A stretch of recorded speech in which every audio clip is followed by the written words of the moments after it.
ও নুরুল হুদারা এখনো কেন গ্রেপ্তার হচ্ছে না, প্রশ্ন রিজভির। জানাবো হাসপাতালে সক্রিয় দালাল চক্র, জিম্মি রোগী ও চিকিৎসকরা, ভালো ওষুধ লিখলেই হুমকিও দেওয়া হয়। অন্তর্বর্তী সরকার যেমন প্রত্যাশা করেছিলাম তেমন হয়নি, বলছেন ফরহাদ মজহার। এবং সর্বশেষ জানাবো আওয়ামী লীগ নিষিদ্ধের জন্য মাঠে নামতে হচ্ছে, এটা লজ্জাজনক। শুনছিলেন সংবাদ শিরোনাম, এবারে বিস্তারিত। খায়রুল হক ও নুরুল হুদারা এখনো কেন গ্রেপ্তার হচ্ছে না, প্রশ্ন রিজভির। গণতন্ত্র হত্যাকারী ফ্যাসিবাদী কায়েমের মূল দোসর বিচারপতি খায়রুল হক এবং আসাদুজ্জামান এখনো কেন গ্রেপ্তার হচ্ছে না সে নিয়ে অন্তর্বর্তীকালীন সরকারের কাছে প্রশ্ন রেখেছেন বিএনপি সিনিয়র যুগ্ম মহাসচিব রুহুল কবির রিজভী। তিনি বলেন, যাদের কারণে ফ্যাসিবাদ প্রতিষ্ঠিত হয়েছে তারা কেন আজও ধরাছোঁয়ার বাইরে? যারা বাংলাদেশের সব প্রতিষ্ঠানকে ভেঙে দিয়েছে, যারা ফ্যাসিবাদকে চিরস্থায়িত্ব দান করার জন্য নিজেদের উপর অর্পিত যে দায়িত্ব ছিল সেই দায়িত্ব বাদ দিয়ে শেখ হাসিনার পক্ষে কাজ করে গেছেন, তাদের এখনো কেন গ্রেপ্তার করা হয়নি? রিজভী বলেন, কেন জাস্টিস খায়রুল হক এখনো গ্রেপ্তার হয়নি? তিনি একমাত্র ব্যক্তি যিনি গণতন্ত্রের ধারাবাহিকতায় বন্ধ করে দিয়ে, স্তব্ধ করে দিয়ে শেখ হাসিনাকে এক ভয়ঙ্কর রাক্ষসী ফ্যাসিবাদ তৈরি করার সুযোগ করে দিয়েছেন। তিনি কেন এখনো ধরাছোঁয়ার বাইরে? রিজভী বলেন, নির্দলীয় নিরপেক্ষ সরকারের যে আইনটি সেটি বলবৎ থাকলে একটা স্পেস হতে পারত, কিন্তু অত্যন্ত পরিকল্পিতভাবে বিদেশি চক্রান্ত এবং দেশের গণতন্ত্র বিরোধী চক্রান্তকারীরা সুপরিকল্পিত আদাতে খায়রুল হক এই কাজটি করেছিলেন। তিনি কেন গ্রেপ্তার হচ্ছেন না? তিনি তো সবচেয়ে বড় দায়ী। এই যে জাহিদের হত্যাকাণ্ড, আবু সাইদ হত্যাকাণ্ড, এই সমস্ত কিশোর তরুণ যাদের বুকে তাজা রক্ত ঝরে গেল শেখ হাসিনার পুলিশ আইন শৃঙ্খলা বাহিনীর গুলিতে, এর জন্য দায়ী খায়রুল হক, প্রথম এবং প্রধান দায়ী। শেখ হাসিনার ফ্যাসিবাদ কায়েম করার জন্য সুযোগ করে গেছেন তারা। তিনি বলেন, খায়রুল হক যে অপরাধ করেছেন নিজের স্বার্থে তা প্রমাণিত। তিনি শেখ হাসিনার পক্ষে কাজ করতে পারলে পুরস্কৃত হবেন। তিনি পুরস্কৃত হয়েছেন।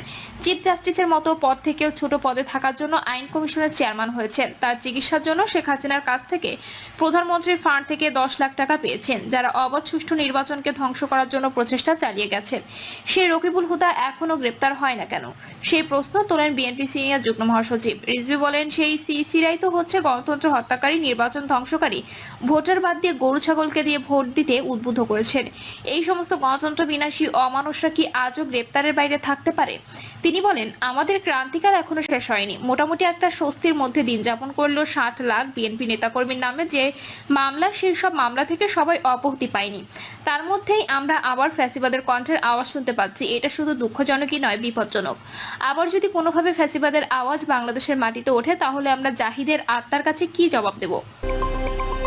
হাসপাতালে সক্রিয় দালাল চক্র, জিম্মি রোগী ও চিকিৎসকরা, ভালো ওষুধ লিখলেই হুমকি দেওয়া হয়। পিরোজপুরের মঠবাড়িয়া উপজেলা স্বাস্থ্য কমপ্লেক্সের চিকিৎসা সেবা যেন এখন দালাল ভিত্তিক হয়ে উঠেছে।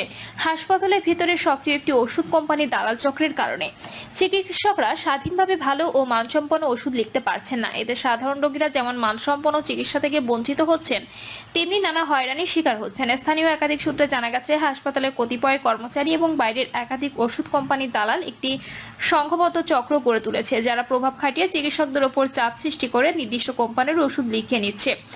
এই কারণে অনেক সময় রোগীদের প্রয়োজনীয় ও কার্যকর ওষুধের পরিবর্তে কম কার্যকর ও নিম্নমানের ওষুধ দেওয়া হচ্ছে, যা রোগীদের সুস্থতার পরিবর্তে আরো জটিলতার সৃষ্টি করছে। একজন ভুক্তভোগী রোগীর অভিভাবক জানান, ডাক্তার সাহেব ওষুধ লিখে দিয়েছেন, কিন্তু বাইরে গিয়ে দেখি সেই ওষুধ সাপ্লাই করে মাত্র একটা ফার্মেসি, তাও অনেক বেশি দাম দিয়ে কিনতে হয়। অন্য দোকানে গেলে বলে ওষুধ নেই। এটা কি রোগীর জন্য ন্যায্য? নাম প্রকাশে অনিচ্ছুক হাসপাতালের এক চিকিৎসক বলেন, আমরা পেশাগত দায়িত্ব পালনের চেষ্টা করি, কিন্তু দালালরা আমাদের উপর চাপ দেয়।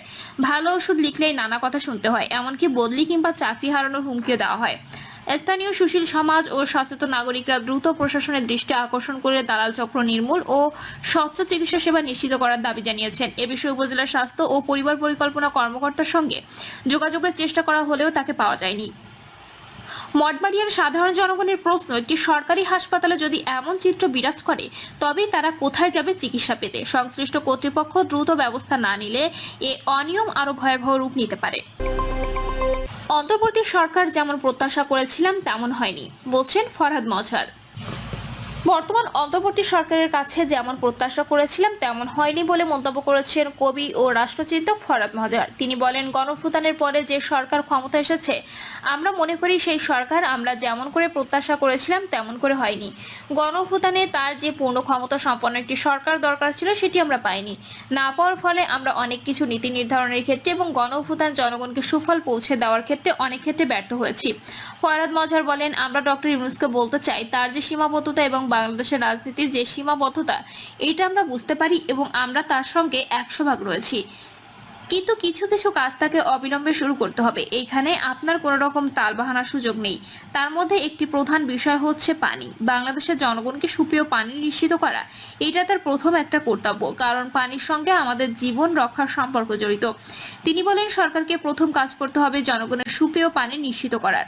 ফলে আমরা এই সরকারকে সর্বোচ্চভাবে সহায়তা করব যেন ঢাকা শহরে অবিলম্বে মানুষ বিনা পয়সায় সুপেয় পানি পায়। অত্যন্ত কম মূল্যে পানি সরবরাহ করুন, যারা গরিব তারা যেন কিনতে পারে এবং একেবারেই যাদের সামর্থ্য নেই বা যারা শ্রমজীবী মানুষ তাদের বিনা পয়সায় পানি সরবরাহ করুন। আমরা মনে করি পানি পাওয়ার অধিকার গরিব মানুষের রয়েছে, পাবলিক প্লেসে বিনা পয়সায় পানি পাওয়ার অধিকার নাগরিকদের রয়েছে। ফলে আমরা অতি সত্বর এটা বাস্তবায়ন দেখতে চাই। ফরহাদ মজহার আরো বলেন, নদীমাতৃক দেশের সম্পদ পানি। পানি আমাদের অর্থনৈতিক বিকাশের ভিত্তি। ফলে বাংলাদেশে আগামী উন্নয়নের যে নীতি, যে উন্নয়নের নীতিরও গোড়াতে থাকবে পানি। বাংলাদেশ মাত্রই এটা পানি ভিত্তিক সংস্কৃতি, নদী ভিত্তিক সংস্কৃতি। ফলে পানি আমাদের জীবন রক্ষা করে, প্রতিটি জীবের প্রাণ রক্ষা করে। এই নীতির ভিত্তিতে প্রধান উপদেষ্টাকে অবিলম্বে একটি পানি কমিশন গঠন করতে হবে এবং জনগণকে সুপেয় পানির নিশ্চয়তা বিধান করতে হবে। এখানে তালবাহানা করার কোনো সুযোগ নেই। তিনি আরো বলেন, এই যে পানির মতো সম্পদ আল্লাহ আমাদের দিয়েছেন, এই মিষ্টি পানির দাম বিভিন্ন দেশে জ্বালানি দামের চেয়ে বেশি, দুধের দামের চেয়ে বেশি। এই সম্পদ সুরক্ষার মধ্য দিয়ে আমরা 3 থেকে 5 বছরের মধ্যে যে কোনো ধনী দেশের কাতারে পৌঁছতে পারি। এটা আমাদের অর্থনৈতিক সম্পদ। ফলে সুপেয় পানি যারা নষ্ট করছে, বিষ দিয়ে টক্সিক রাসায়নিক দ্রব্য নদীতে সাগরে ফেলে দিয়ে তাদের ক্রিমিনাল হিসেবে গণ্য করতে হবে। তার জন্য অবিলম্বে আমাদের ফৌজদারি আইন দরকার এবং যেসব বিষ আন্তর্জাতিকভাবে নিষিদ্ধ পানি নষ্টের জন্য দায়ী সেই সব বিষ বন্ধ করার নির্বাহী আদেশ আমরা চাই। আওয়ামী লীগ নিষিদ্ধের জন্য মাঠে নামতে হচ্ছে, এটা লজ্জাজনক।